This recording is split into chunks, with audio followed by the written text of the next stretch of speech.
What's up guys, JBRider here, welcome back to the channel. Hope you guys are doing well. So yesterday, the devs posted their planned balance changes for the next update. And this should come to no one's surprise, but they're buffing all the weapons that used to be hit scan. And believe it or not, they're also planning to nerf the swarms. I had hoped that this year the devs would stop with nerfing everything constantly, but I guess they haven't learned their lesson. Let's look at some of the more interesting changes for this next balance update. The single-shot shotguns are getting a complete rework because, as you guys know, the reload-based shotguns used to be hit scan as well, and in my honest opinion, I think they just should have left those weapons alone, keep them hit scan because they just felt better that way. Right now, regardless of what people tell me, they're pretty garbage. So they're starting off with the Jumbo, the Fafnir, the Nidhogg, and the Jormungandr because these four reload-based shotguns fire very similarly. There's two other, the Aerotron and the Parure, but I think they'll discuss that later in the dev blog. So for all these shotguns, they're increasing the durability, and what they plan to do is instead of a single shot, it will fire a burst of 3 clusters, which is gonna be very interesting. Because it will fire 3 shots at once, they're reducing the damage for all of them as well. They're also increasing all the reload times to 4.5 seconds, but I believe the Nidhogg had a reload perk. I guess that's the same. The reload perk will still help for the Nidhoggs. And they're also reducing the ammo reserves from 30 to 20 points. And they will also be replacing the rotation speed upgrade for a rate of fire upgrade. Now, I thought they were gonna fire all 3 shots in one go, but because of the rate of fire upgrade that I'm seeing right here, I think they're just gonna fire one shot after the other, and that's why maybe a 25% increase in the rate of fire would make them fire like boop, boop, boop, instead of like boop, boop, boop. I really hope they don't mess up these shotguns because right now they're basically unplayable. And let's be honest, I don't think anybody would mind if they made these reload-based shotguns hit scan again. I'm really curious to see how the Jormungandr is gonna perform with this new rework because the Jormungandr also heats up the targets.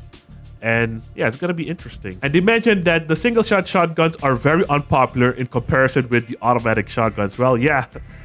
They're super difficult to play right now. And for the machine guns and miniguns, so the SM Hornet, the Court, the Vector, the Sinus, the Spectre, the Aspect, and the Punisher, they're all getting a durability increase, a damage increase, a projectile speed increase, and a slight tweak of their perks. For me, looking at these numbers, I don't think a projectile speed of only 6% will make a big difference. Slight durability increase also won't make a difference.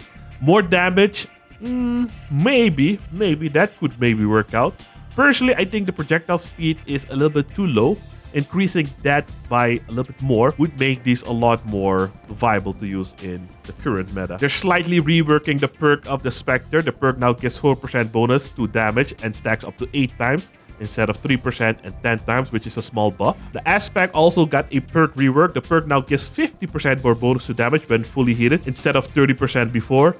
I don't like the way the Aspect perk works, so I think it just needs a complete rework because that's why it's not really that popular. And for the Punisher, the perk now requires 30 successful hits to be activated instead of 40 before. Yeah, a lot of Punisher mains are really upset with the hit scan removal and the price has dropped significantly. For the Defender machine gun, which is a frontal machine gun, it only got a damage increase. But for the Guardian, the Protector, the Vindicator, and the Tackler, they all got a durability increase and a damage increase. And for the Tackler, the perk activation delay reduced from 1 second to 0.5 seconds. You know what? 22% more damage to the Tacklers might actually make them pretty decent. The Tacklers, oh man, they started off so strong, stronger than a relic, and then it got completely nerfed to the ground. For the Gungnir and the Nidhogg, they're getting a slight durability increase and a damage increase. For the rapid fire machine gun, the Piercer, Fidget, Imp, they're getting slightly more durability, they're getting a slight damage increase, and they're also getting a slight projectile speed increase. For the miniguns, the Equalizer and the Arbiter also getting a slight increase in durability, a pretty decent damage increase. For the Arbiters, it's 24%, and for the Equalizers, it's 22%. Both are getting their projectile speed increased as well, and for both of them, the perk now charges up in 5 seconds instead of 7 before. That is actually a massive buff. And they mentioned for the miniguns and the machine guns, after the removal of the hit scan mechanic, their efficiency decreased noticeably due to increased rate of misses. Yeah, obviously. So to keep these weapons relevant, they came up with these changes. I'll be honest, I'll say it again, A lot of people might disagree. The ammo change, I had no issues with. The hit scan removal, I actually also don't have an issue with, but they just used a random number as a projectile speed, which was way too low in my opinion. One of the drones is getting a random buff. The optimal range of the sidekick is getting increased by 72%. I'm not against the drone buff, but I'm not sure why they're doing it. I think they see how good the Phantom drone is working, so I think they're just making some tweaks to also make the sidekick perform as a usable item. They're nerfing the Tempest autocannon again for some reason. Cooling rate will be reduced by 17.5%, and it's now gonna be the same as the Whirl autocannon. And their comment is it's way too efficient between 4500 power score and 6500 power score, but that's where it's supposed to be efficient. So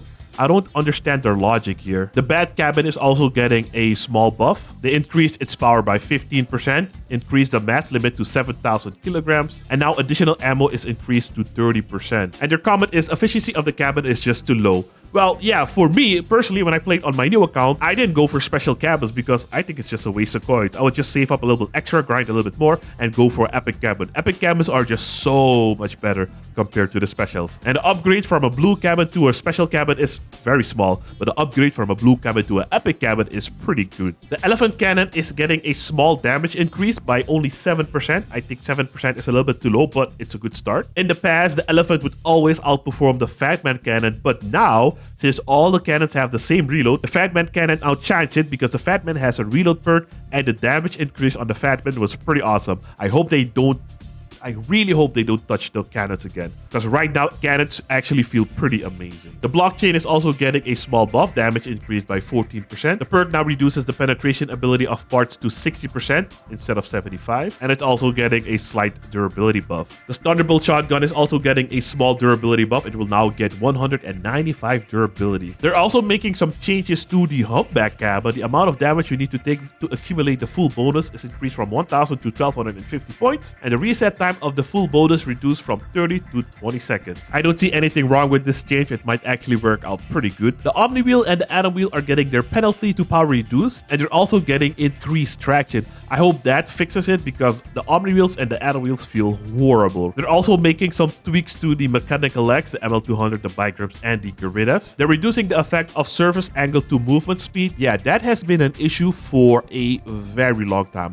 I'm happy they're finally fixing it. So basically what would happen if you were climbing an angled surface or a ramp, your speed would decrease a lot compared to the other movement parts. The ML200 and the Bigram are getting a 25% thermal and cryogenic damage resistance, which is pretty good. The Gorilla does not get that, but it gets a small durability buff. And all of the mechanical legs are getting a nice buff into tonnage. Again, they remove it and then they put it back, and then they remove it again and then they put it back again. For the impeller, they plan to increase the yaw rate bonus for the main rotors from 60 to 65 and for coax rotors from 35 to 50%. I don't use this movement part, so I can't really comment on how good or bad it is. They're changing the meat grinders as well. Maximum speed of rotating in one spot reduced by 30%. Their comment is the previous limitations allowed heavy vehicles on augers to rotate at a speed close to that of lighter movement parts, which should not be the case. I don't know, should that not depend on your vehicle's power, on how fast you rotate, and your vehicle's weight? They're finally changing the AC-80 Stillwind perk. Now for every 100 meter pass, the projectile, its explosion radius is increased by 0.35 m. I'm not sure what that is. Yeah. Oh, 0.35 meters. Okay, so okay, makes sense now. The Vault is getting the rotation radius reduced. Yeah, that is such a strange weapon to use. Very powerful, but such an odd weapon to use. And now for the Parure, which is another reload-based shotgun, and it doesn't appear that they're talking about the Airtrons anywhere. Yeah, so the Airtrons are gonna stay the same. For the Parure, they're getting a nice durability buff, same as it was before. The charge time is also reduced from 1.5 to 1.2 seconds. Again, same like it was before. And charging now also increases the projectile speed by 20%. I actually do not mind that change. And their comment is low efficiency of the shotgun. Yeah, dude, the hit scan removal was massive. I did not expect this, but the Reapers are also getting a buff. Durability is increased from 520 to 611, and their mass is also increased from 603 to 709. I always found it strange that the Cyclones got such a massive buff. The Cyclones have almost 800 durability, while the Reaper remained the same. It makes sense, the Cyclones are a little bit bigger, but the Reapers can still get shot off as easily. The Assembler is also getting a slight rework. Energy consumption increased from 12 to 13. I'm not exactly sure why. And that will automatically also increase its power score. Damage at full charge without the perk increased by 10%. Maximum damage with perk is now increased from 280 to 305. It got a nice durability buff. It will now have 413 points of durability. And mass is also automatically increased to 337 kilos. And their comment is the assembler's efficiency is not very dependent on modules, so it's used in a narrow power score range. The changes aim to increase the power score range in which it will be used. Ah, that's why. Okay. I know some people can be really deadly with assemblers, but I never run into them, so I don't know. Maybe other people do and they complain. Because of those new nasty carab disc dogs, they're also nerfing this thing. The distance to activate the perk reduced from 25 to 15 meters, and the delay to reset the perk reduced from 4 to 1 second. That is actually crazy because these were so effective in Uranium Wars. They're already nerfing it. It was like this for years. That is absurd. Another absurd change is the nerf of the swarm. Rate of fire reduced by 10%. Reload time increased from 9. Wow. Reload time increased to 9 seconds and blast radius reduced by 22%. Again, so many changes at once. And I've showed time and time again. If you want to deal with swarms, you just bum rush them. And the swarm is a high skill weapon. I rarely get destroyed by swarms. I get destroyed by swarms like once every 10 matches or something. I disagree with this change. I don't think the swarms need to be nerfed. It's a high skill weapon and it is easily counterable. You can use the Argus. Well, the Argus is not really that efficient. You can use the Flock, you can use the Spark, and you can just move out of the way because the meta has also shifted. There's a lot of fast builds out there now, so shooting them with a swarm is also extremely difficult. The Cabin is finally getting a rework power increased by 10%. The perk now also unhooks cables from Skinner, Capcats, and Jubokus. In the past, I have tested it. While the perk was active, they could not attach to you, but if they were attached, they would not release them. So they're now doing that as well, which is pretty nice. The perk active time is now increased from 4 to 6 seconds. I think it should be 10 to be honest. And the perk cooldown time reduced from 16 to 10 seconds. I think that's fine. Next up, we have a cabin I haven't used on the channel in ages, the Nova Cabin. It's getting a power increase, and the perk cooldown time will be reduced from 20 to 16 seconds. And their comment is low efficiency of the cabin. Yep, that is right. Now, they're planning to rework the Typhoon, and I'm not 100% sure how this perk is gonna work. After a hit deals damage to weapons and movement parts in the amount of 2% from their current durability 3 times during 1 second, that sentence made no sense to me. The damage is not dealt if the durability of a part is lower than 25%. Is it gonna work like a Akari? Let me know. If someone could explain it a little bit to me in the comment section, I would appreciate it. Because I don't understand this. I don't understand what this means. The Ripper is gonna be very interesting to use because there's already a lot of boosted Rippers out there that are pretty devastating. And now they plan to add an interaction with the Tormentors as well. So activating the module increases the damage from shots. I'm assuming also by 70%. Because that's the buff that the Tormentor gives you. And the ramp damage multiplier of a stuck disc of an enemy increased by 2.5 times. The Fireball is also getting a change. The fire jet speed increased by 87.5%. That's quite a lot. Optimal and maximum ranges increased by 3 times. That is crazy. And all accuracy parameters increased, but there's no really anything specific mentioned. Is it gonna be like the Scatty, where you could just fire across the map? Oh, they mentioned that the changes are aimed at improving the weapon's usage when it's not hidden behind armor. At something at a distance. Okay, kind of like the Scatty then. That's okay, I do like it then. And the last change they plan to do is they're reducing the ram damage dependency on the mass of the vehicle. And that is pretty much it. So the test server will be open on Friday, Saturday, and Sunday. And I'll probably hop on there to see how the Typhoon is gonna perform and the reload-based shotguns. This year, they were also planning to rework the heavy cabins. Nothing about that yet. One change that I missed was the Corvo revolver. Durability will be increased slightly. Damage is also increased. Projectile speed also increased, but only slightly. And it's also getting slightly more ammo. Not a big change. I still think Corvos are going to be trash. Corvos need a lot more projectile speed to be to feel like they were before. So that's it for this video, fellas. A couple of other things I want to mention. The Slipstream event is only available for 8 more days. The crafting event is only available for 1 more day. So if you want to upgrade any of these items, make sure to get your crackers as soon as possible. Unfortunately, I kind of messed up. I should have farmed my crackers during the Christmas event because you got a lot of crackers there. Operation Blackout is not the best way to farm crackers because you only get like around 40, which is, look at this, 20, 27, 19.